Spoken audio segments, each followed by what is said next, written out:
The Pentagon says it has accepted a Boeing jet that was gifted to the Trump administration from Qatar. The plane is valued at $400 million. The president says it will be used as a temporary Air Force One. In a statement, Chief Pentagon spokesman Sean Parnell said Defense Secretary Pete Hegseth accepted the Boeing 747 in accordance with all federal rules and regulations. He went on to say, quote, the Department of Defense will work to ensure proper security measures and functional mission requirements are considered for an aircraft used to transport the President of the United States. CBS News Pentagon reporter Eleanor Watson joins us now. There's been bipartisan concern, Ellie, as you very well know, about the ethics over this. Is that still the case? Well, we're already hearing from Democratic lawmakers, including one who is asking the Department of Justice Inspector General to investigate the genesis of this idea because Attorney General Pam Bondi has had lobbying contracts with other countries before. And then another Democratic senator who is calling this, quote, a national emergency.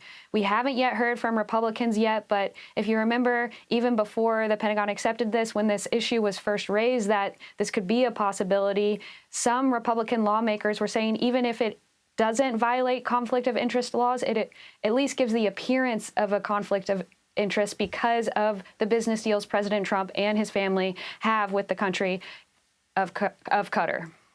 Is this a gift for President Trump personally or for the U.S. government? Do we know what will happen to it after he leaves office?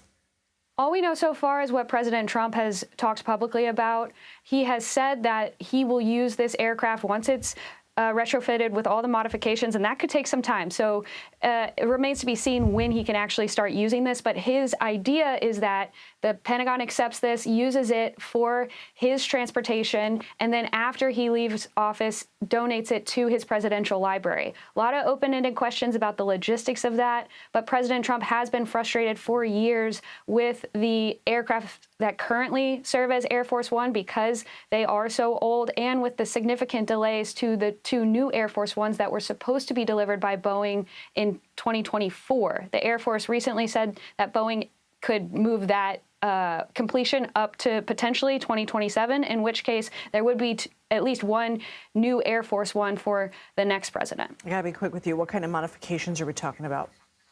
So the White House lays out on its website what Air Force One entails, and that includes refueling in the air. Civilian aircraft don't come with that, so that would be a modification the Defense Department would have to make. Air Force One also has a medical suite that could turn into an operating room if something goes wrong with the president's health. And it also has significant protections against things like electromagnetic pulses, which could be caused in the case of a nuclear attack on the United States. So secure communications and protections that would allow the president to have a mobile command center in case of disaster.